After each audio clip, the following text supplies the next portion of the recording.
life light now?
supposed to report our injury to Trio.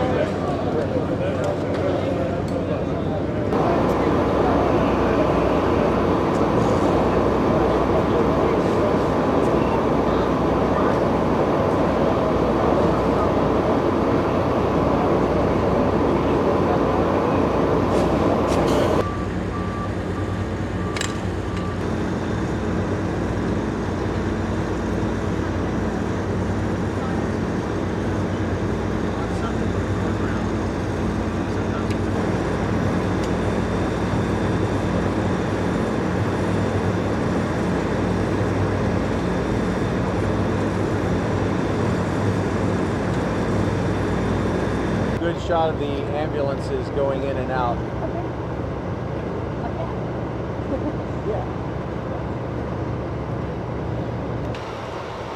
Front shot be better.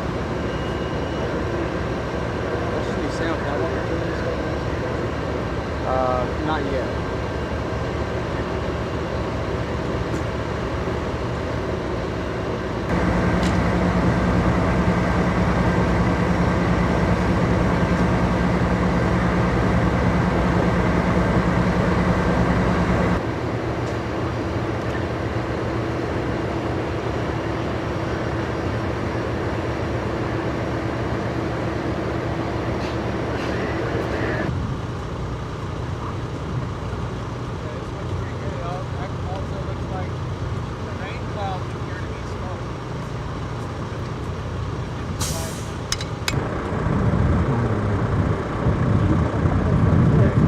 I'll get you a Spanish sound, but I'll give you one of mine if you want. And just kind of look at And I'll try to look a little flustered like I would if this was real. Oh. Everybody ready? Ready. Okay, first tell me first and last name and who you're with. Roger Smith, media representative with the Houston Airport System. What's going on right now? In this scenario, we had a Boeing 727 with 60 passengers on board. It happened to have a heart attack patient who was on the plane, and back here at our simulated terminal, inexplicably, I'm going to start over if you don't mind. And just kind of Don't look turn at, with it, yeah. Right, because Okay, people can't yeah. hear you. Okay. In our scenario, we had a plane coming in today, a Boeing 727 with 60 passengers on board and a crew of 6.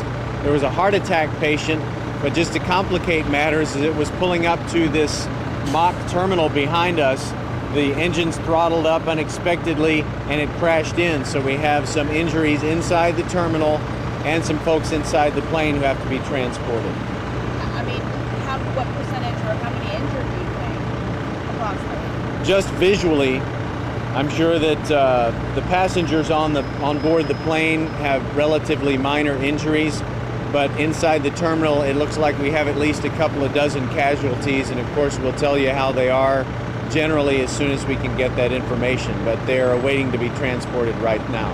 Besides the people who are injured, the obvious, we saw some fire. What is the concern? Is there any secondary concerns? You see a lot of foam here on the tarmac, and they have used that to mainly as a precaution.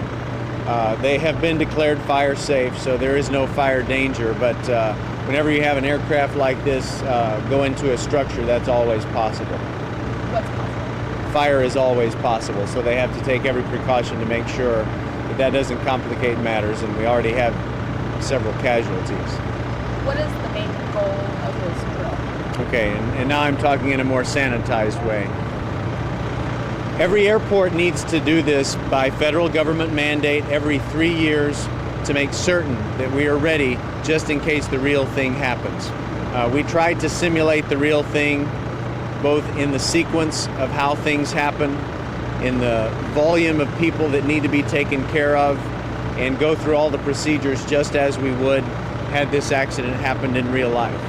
And this mandate happened before 9/11 days? Yes, this was a regular thing, but there are other constraints that have been placed on it since September 11th of '01 that make this a little bit more critical operation than it would be otherwise.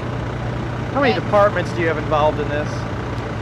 We have more than 20 departments. That includes fire and EMS from the surrounding area, including Spring, Cypress, Humble, Houston itself. We have police and sheriff's departments, and it's a very big scenario, and we want every one of these agencies that's involved to know their role, and they're coming through here and doing a very good job of carrying out the duties that we all need done to make sure everyone gets the attention they need and that everyone is as safe as possible. Why does it happen I know every 3 years because of the mandate, but do you think that's enough, or should this be more of an annual drill, because a lot of other drills happen annually? I think the federal government is kind enough to not impose this on us any more than the federal government doesn't impose this on us any more often than 3 years, simply because logistically it's a huge thing. You get all these folks involved, and it is necessary, but you know, to do it more often than that would be kind of taxing, because we have a busy airport to run, and you know, we're busy even when we're not doing an exercise like this. We are in a place where we're not stopping traffic or slowing anything down. Right. We would try best we could to make sure an accident like this did not affect our operations, but if it happened at one of the regular passenger terminals instead of the staging area that we have, obviously there would have to be some interruption using different runways and so forth while the investigation was going. What is the key element to success in a rescue operation like this? The key is preparedness, and this is what this measures. This tests us to see if we are really ready in case we have an emergency like this. But in the process, is it communication? Is it speed? Is it, what is it that makes it work? Everybody has to have their equipment ready. That's probably the most important thing.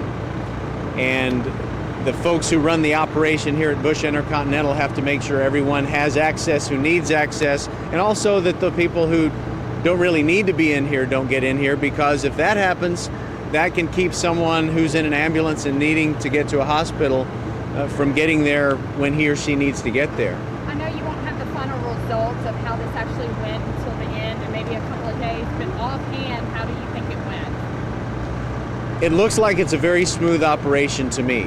We're walking through it. Of course, we don't have the adrenaline pumping and the urgency that we would normally have, but you want to keep that in check so you can make clear decisions and be certain that you just don't freak out and you do what needs to be done. Now, every 3 years, you have an evaluation. You have the pros and the cons, things that are great, things that you have to work on. Do you know what was on the list this year, from 3 years ago, that were the things to really focus on and work on? Do you have that? It's always the same. It's preparedness, and there is a list of things, and frankly, I don't know what's on it, but the federal government will make certain that we meet every checklist. We will have meetings as a staff right after, and also 3 days from now, and then we will make a report to the FAA. Do you have federal agents out here judging this scenario? No, they're not out here. They have operations like this going on everywhere, and they just don't have enough personnel to attend each one of those. But the folks from the National Transportation Safety Board and the FAA will meet with our operations people, and they will be grilled, but there are not federal agents out here checking out this exercise. Thank you. He'll probably take us back around the back.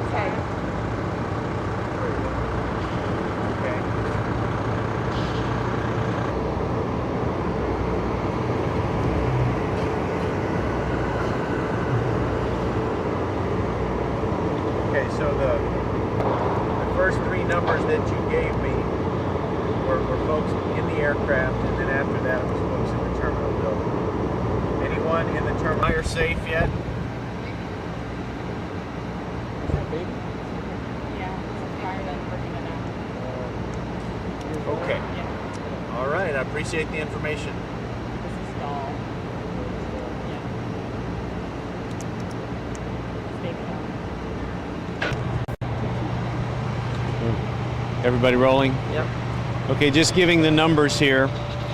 Inside the aircraft, course, we had 60 passengers and a crew of 6 for a total of 66 on board.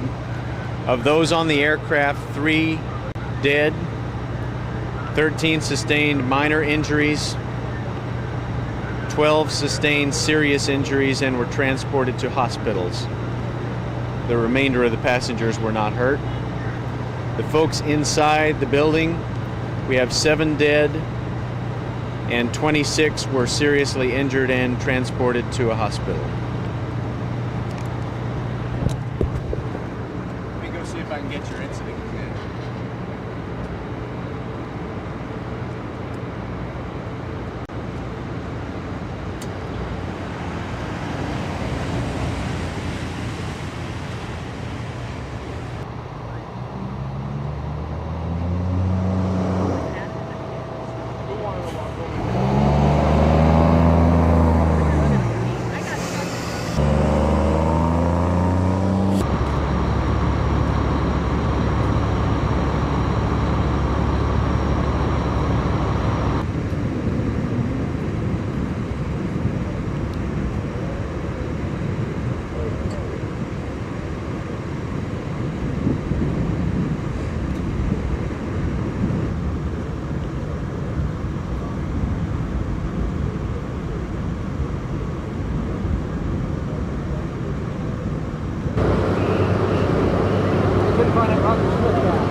Yeah, really.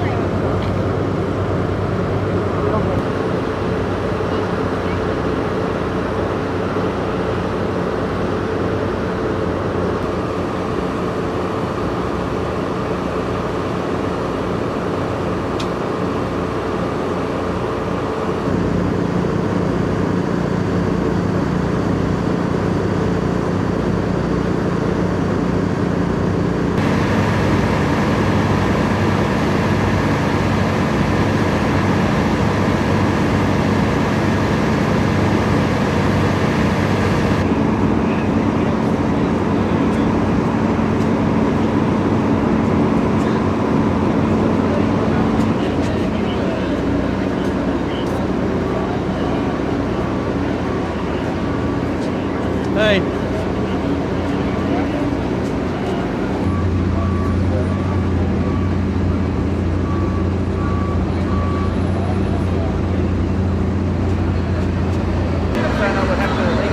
She's a serious condition, they said. Okay. Yeah. She's gonna be all right. Yeah, she's gonna be all right, I guess.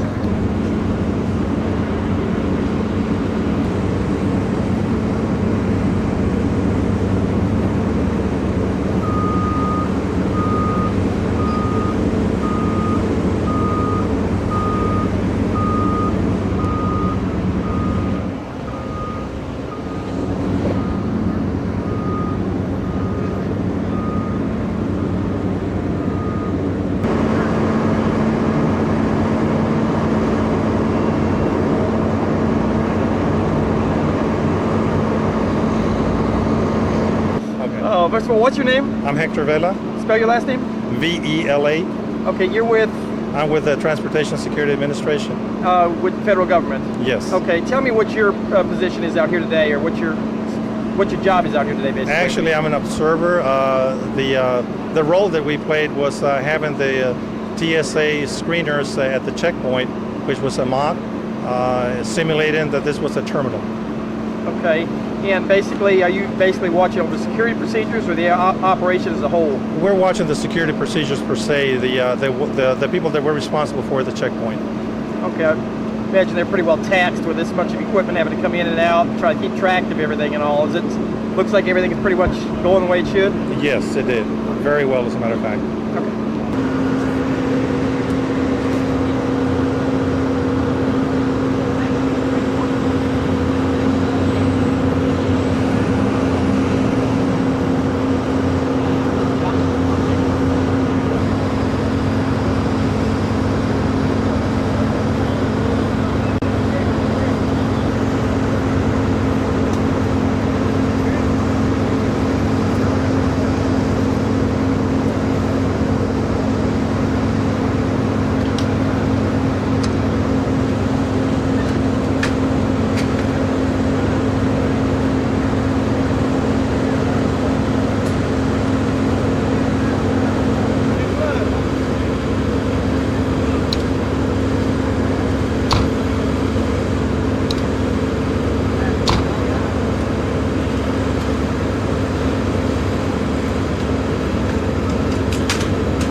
be able to get all this stuff off there now?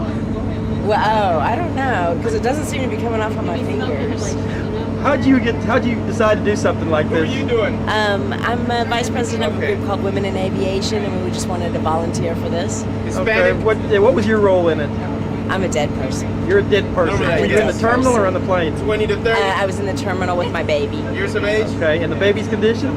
She made Somewhere it. between. She made it. She made it. That's all. Okay, what is your name? Laura, Laura, what's your last Number name? 2, Power. sir. Spell your last name? Power. Okay, thank you.